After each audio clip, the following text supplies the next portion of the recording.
Boker Tov, happy Hanukkah, everybody. Freilich Hanukkah, so good to see you. And welcome to all of you that are going to be joining live. And those of you that are going to be watching this later. You could see the Hanukkah Menorah is lit from last night already. And for some reason, it stays on all night. It literally stays on 24 hours. I feel like the bracha of the Bet HaMikdash is happening right here. This was lit yesterday around 4:30, and it's still lit. How gorgeous is that? So happy Hanukkah, Francesca, Freilich Hanukkah, Becky, Chag Sameach in Israel. There's nowhere in the world to be in Israel better than to be in the world in Israel for Hanukkah. Good morning, Corinne. Happy Hanukkah. Let's say good morning to everyone as they roll on this morning. Great day here. Say hello from wherever you are. Put it down in the comments. I'd like to know who's part of the class. Good morning, Brenda. Boker Tov. Good morning, Helga. Good morning, Barb. Chag Sameach. Happy Hanukkah, everybody. Hello, Arlene. Good morning, Corinne. Good morning, Boker Tov, Rosalie, and Chag Sameach to everybody. Chag Sameach. Happy Hanukkah. What an amazing time of the year to be celebrating. Good morning, Francis. Chag Sameach to you. Okay, it looks like everyone's up bright and early this morning, getting ready. Good morning. Yes, Rosalie. A good AM. Absolutely. Hi, Laurie. Boker Tov. Good morning. Happy Hanukkah. Good morning, Shirley. Okay, I think we'll get started. Let's see what else over here. Francis says, Becky says, we were supposed to have a bris for our son last Tuesday. Wow. And Becky, Mazel Tov. And I had a grandson this past Shabbat. So the last day, the second to last day of Hanukkah, we're having a Shabbos bris. So there you go. Good morning. Hi, Chag Sameach, Linda. Good morning, Chana. Boker Tov. Happy Hanukkah to you. Francesca, how do we say Happy Hanukkah in Italian? Thank you, Becky. Mazel Tov. Mazel Tov to you. You should be very strong. I didn't even know you had a baby. Oh, Mazel Tov. Rosalie, thank you. Thank you. Thank you, Linda. Thank you. Mazel Tov, everybody. Thank you so much. We should only use this social media to spread goodness and simchas and Mazel Tovs. That's it. Okay. So we're going to start off with, all right. Let me see there you go. How's everyone feeling this morning on this gorgeous day of Hanukkah, second day? We are now increasing the light, the joy. Give me an emoji that tells you, how are you feeling today on Hanukkah? Is it joy? Is it ecstatic? Is it calm? Is it positivity? Is it love? What is the emoji that will describe your feeling today on Hanukkah? Hanukkah 2021. And Lauren, good morning. Evelyn, you went to the center of Milan. Ooh, they lit the menorah there. That must have been beautiful. Good morning, Arlene. Lauren says, good morning. Yes, it's one of your favorite holidays. Francis is positive. And Corinne is, hey, good morning, Tanya. Boker Tov. Good morning. One day I'm going to figure out how to make captions on the bottom of this. Good morning, Pauline. Okay, let's get started. Of course, on Hanukkah, we're allowed to give tzedakah. It's different than other chagim. We're allowed to still do mundane work. So please put a coin in tzedakah and say, Gedalet tzedakah shemikareves es haga'ula. Hey, Boker Tov, happy Hanukkah, Gail. Good to see you. I hope you and your family are doing well. Oh, Chana watched the menorah lighting at Brandenburg. Unbelievable. That is the Shliach does amazing work. Okay, Linda's saying positive, energetic, and joyful. I love that. Okay, so I see Esther and Arlene on sharing. Okay, great. Let's go to chapter Chaf. And here we go. This is going to be in honor of everyone who needs a refuah shalema, and everyone who needs shidduchim, and everyone who needs good news, and everyone needs shalom bayit, and everyone who needs parnasa. Today is Hanukkah. The energy in the world is potent. And if we tap into that energy, we can bring down the blessings into our home. In fact, we're told that after the menorah is lit for 30 minutes, one should not do work, but they should sit and look at the candles and take in the glow. And Levi Yitzchak Mebarditchev tells us that when you daven and when you learn at the candles and you look at the light, you actually could bring an abundance of overflowing blessings into your family. So remembering that the menorah is not there to keep in a dark room, but we keep the menorah in a lit room. The purpose of the menorah is not to give us light. That's the Hanukkah, that's the Shabbat candles. But the Hanukkah candles bring us spirituality, bring us blessing, bring us joy. And so instead of rushing about doing our work, sit down with your family and talk about Hanukkah, talk about the miracles, talk about the joy, talk about the good fortune that we as Jews have, that we have an 8-day festival. We have a festival of over an abundance of blessings. And when you look at that, I think that should give you all the nachas that you need. Good morning, Jackie. Arlene says she loves watching the candles burning and flickering. And have in mind, the kavana, have in mind all the things that you and your family need, and also thanking Hashem for all the good that He's done for us. Okay, Rosie says, Yonatan ben Leah. Anybody else want to put down names of people that we should be davening for? I left my list at home. And so if anybody wants to add some brachas, please put down the names now. Yisrael ben Esther Goldie, Yaakov Moshe ben Necha. If anybody wants to put down some names so we can concentrate and focus on that. And here we go. Michal, okay, we have that here. Michal Sarah bat Rivka. Okay. Lamnatzeach mizmor leDavid yancha dinar biyom Sarah. Yisagef Hashem el Yaakov. Yeshach Ezra mikodesh umitzion yisadeka. Yiskar kol mechotecha v'latcha yidash nesela. Yiten lechach v'vecha v'chol atzascha yimale. Nirana b'shuasecha v'shem Eloheinu nitgol. Yimei malei Adonai kol mashalasecha. Ati yadati ki Hoshea dana Mishicha. Yene nehu mishmei kocha begruas yesha yamino. Ela v'recha ve'ela v'asusim v'anachnu v'shem Adonai Eloheinu naskir. Hema karav v'nafolu v'anachnu kamnu v'anisodad.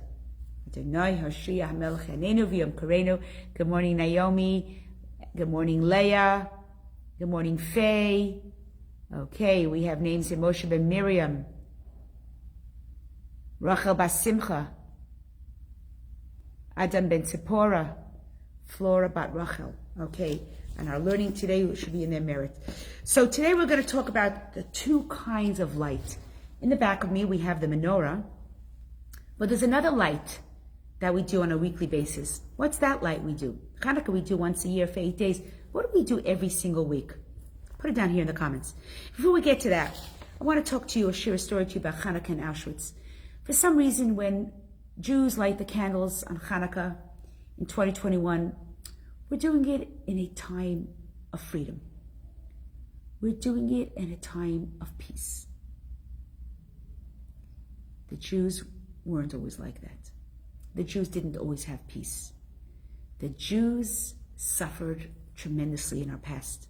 I want to share with you a story of one of my favorite rabbis who survived the Holocaust, even enduring terrible, terrible tragedy in Auschwitz.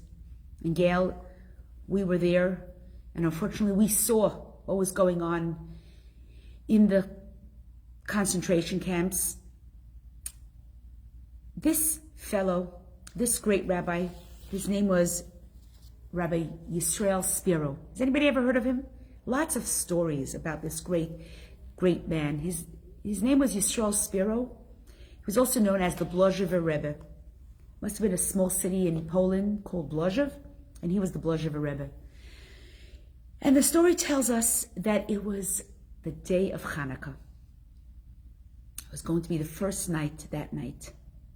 And the Blozhever Rebbe insisted that the Jews in his camp light the menorah. Who had those menorah candles? who had candles, who had menorahs, who had fire, who had wicks, who had oil. It was unheard of.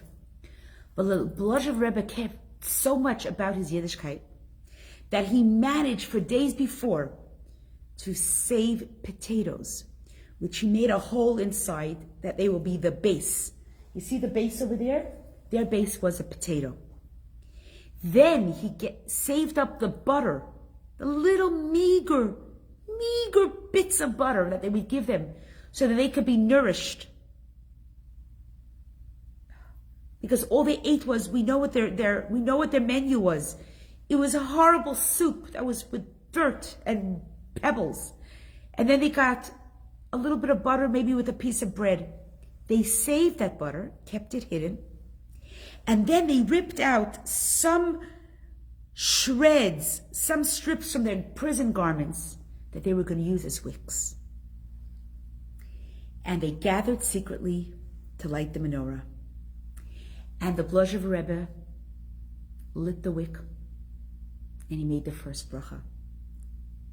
Shaar sanisim lavoseinu bayamim haim bizman hazeh. Okay. Then he made the second bracha.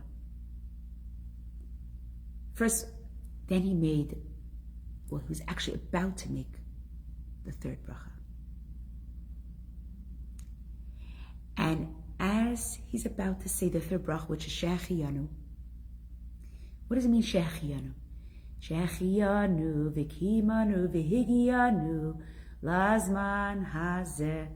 Thanking Hashem for allowing us to reach this moment in our life. Shehecheyanu v'kimanu v'higiyanu. We reached such an... And then he stopped and he goes, I'm going to make this blessing. Thanking Hashem for allowing us to reach this moment of horror, this moment of brutality, this moment of torture. How can I make this blessing? Look at us. We're not sitting in a grand shul in our beautiful home, outdoors, as Chana said, in Brandenburg, outdoors in Thornhill, outdoors in downtown Toronto or Manhattan or at the Kotel. No, my friends, this was in the most tormented place in the world. They were in their barracks in Auschwitz. He's going to say Shehecheyanu? Do you understand? Thanking God that you're allowing us to reach this moment. This isn't the time to thank God for this beautiful moment. This is a horror. And then he looked around the room at the eyes of all the Jewish prisoners, the prisoners who were 65 pounds, who didn't have hair or clothing, who hadn't eaten in months. And he looked at their eyes, and then he made the bracha. Shehecheyanu v'kiyamanu v'higiyanu lazman hazeh. And he lit the menorah. And afterwards the Jews came over to him and they said, Rabbi Yisrael, how in the world did you make that blessing? Why did you make that blessing? What is going on here that deserves that you should make that blessing? What did you see that God deserves this blessing? And he says, no, it wasn't that. I looked at the Jews and I saw in your eyes, I saw strength, I saw power, I saw dignity, I saw spirituality and godliness and defiance.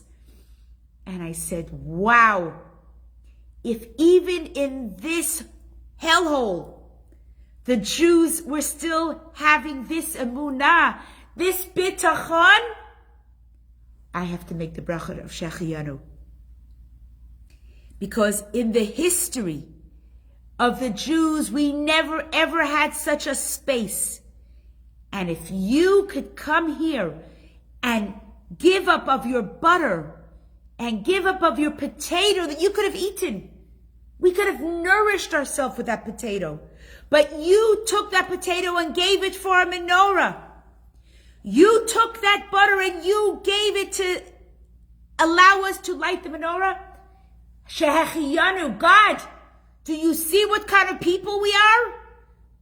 Do you see what the Jewish people are made of? Hashem promised us that we will live through this Gehenna and we will come out victorious and we will once again light the menorah in freedom, in peace, in prosperity. And so today, my friends, when we light our menorah tonight and you look in that flame, think about the Jews in Auschwitz who didn't have the comfort of our living rooms and dining rooms, who didn't have the comfort and the fortune that the Nazis wouldn't come and kill them for lighting menorah, but they did it regardless. Light your menorah, but something even more than that. Light someone else's menorah. Share your light with others. Invite people into your home. Yeah, with the masks. The heck with COVID. Let them come into your house. People that are maybe lonely, people that are struggling, people that are pained. Let them share your menorah. And we still have menorahs here. We gave out hundreds of menorahs this Chanukah.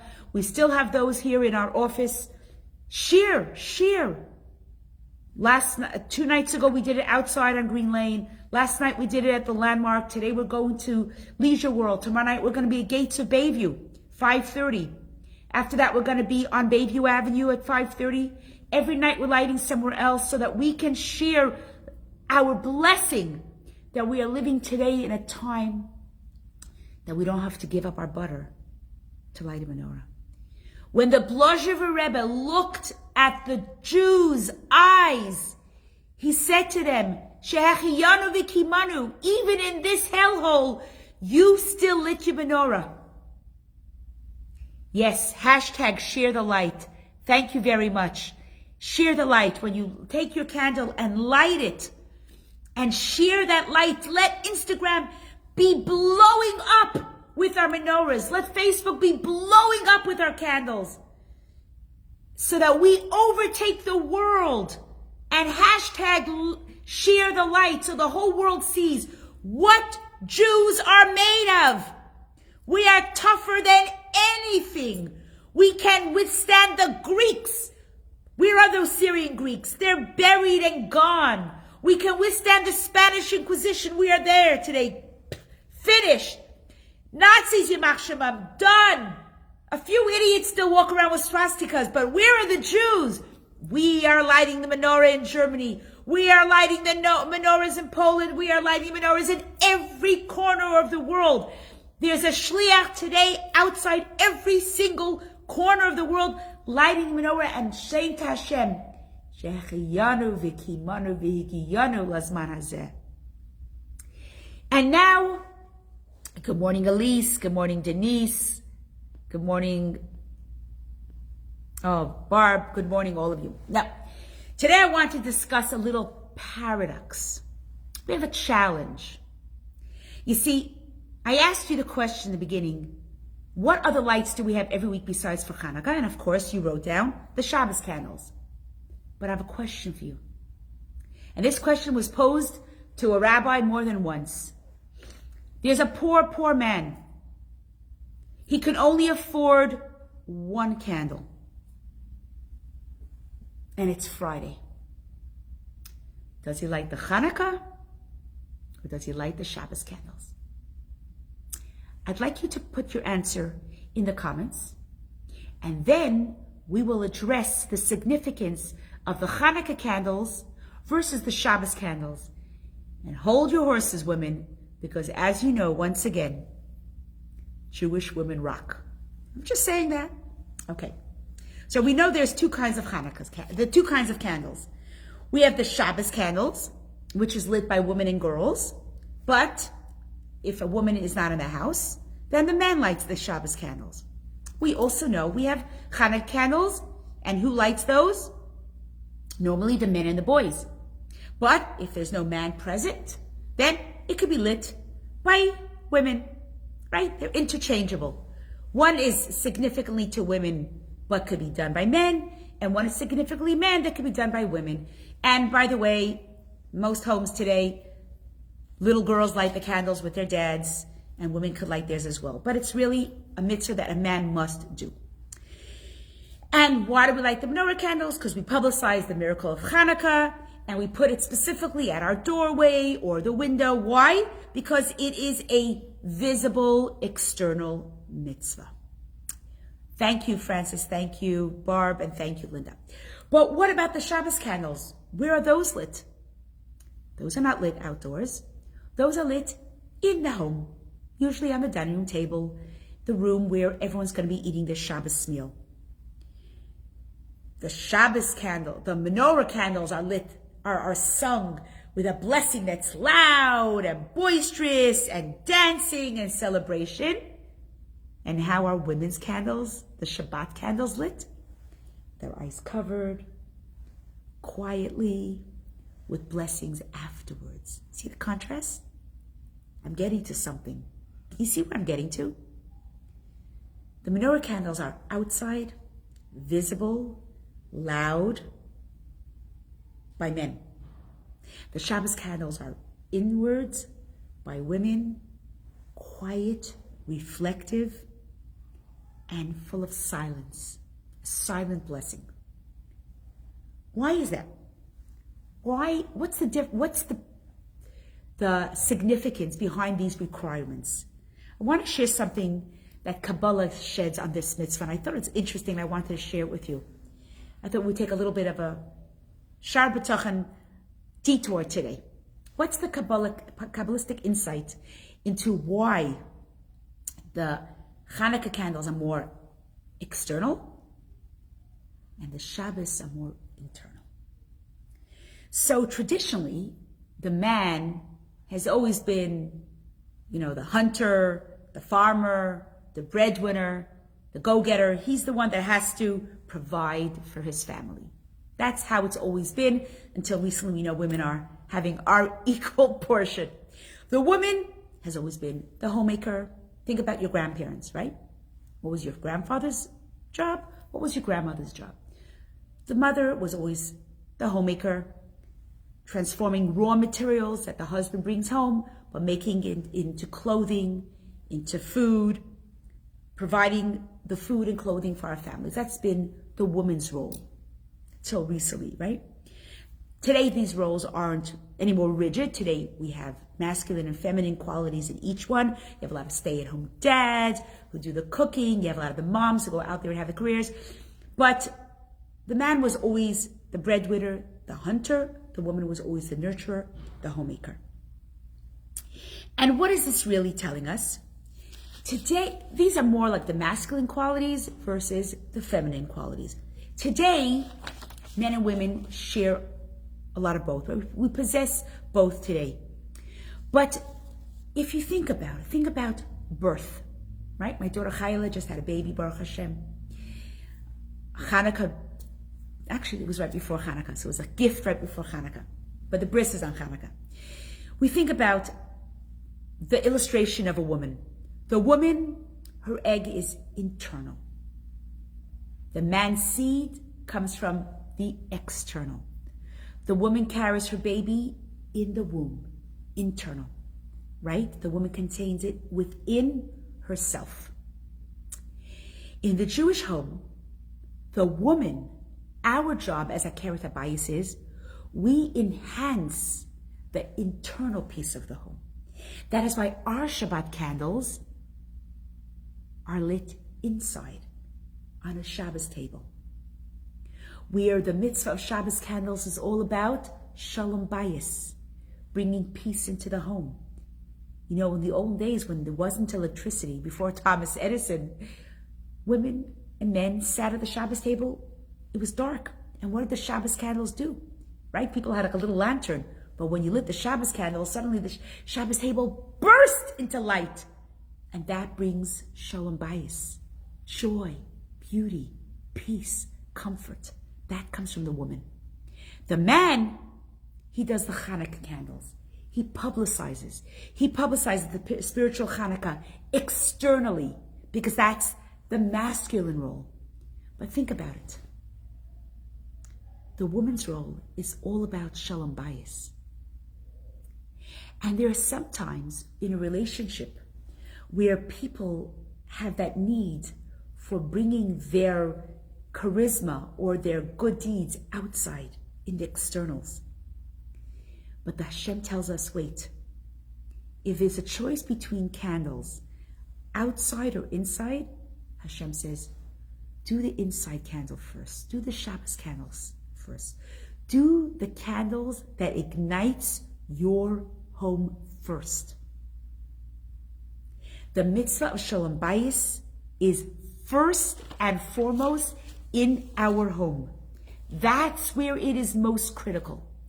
Yes, it's important to go out there, to do out there, but that's only if you did your bit home first. I know a lot of people that outside they are kind and generous and wonderful, and they're giving and they're charismatic and they're just overflowing with goodness. But at home, they could be monsters.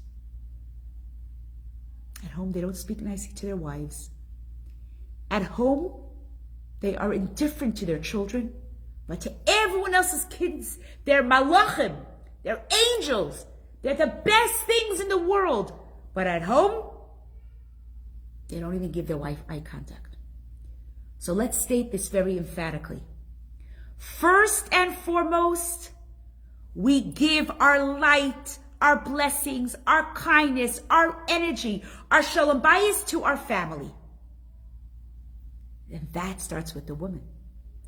That's our specialty. Then we share it with the world. Then we light it outside, and then we share our kindness, and then we share our tzedakah and our wealth outside, l'chutza, to the outside. So my friends, the message of Hanukkah is so beautiful. Did you notice everything about Judaism is so deep? It's such depth. Hashem tells us Hanukkah is important, it's beautiful, but if you only have enough finances to light one candle, light the candle in your home. Wishing you all a beautiful Hanukkah, a special, holy, lichtige Hanukkah. Like my Zayda used to say, Zos hoben a lichtige Hanukkah. And my Zayda was a Holocaust survivor. And he emulated life and love and joy. And we have a question here, and it says, I thought one can substitute the Shabbos candle with a light bulb and then have a candle for Hanukkah. Actually, according to halacha, you have to light the Shabbos candles with the candle and then use the bulb for your menorah, because Shabbos candles overrides everything else. Good morning, Lise. Wishing you all a beautiful, beautiful Shabbos, a beautiful week, a beautiful Hanukkah. And may we all focus on the candles every night. Remember what I said in the beginning.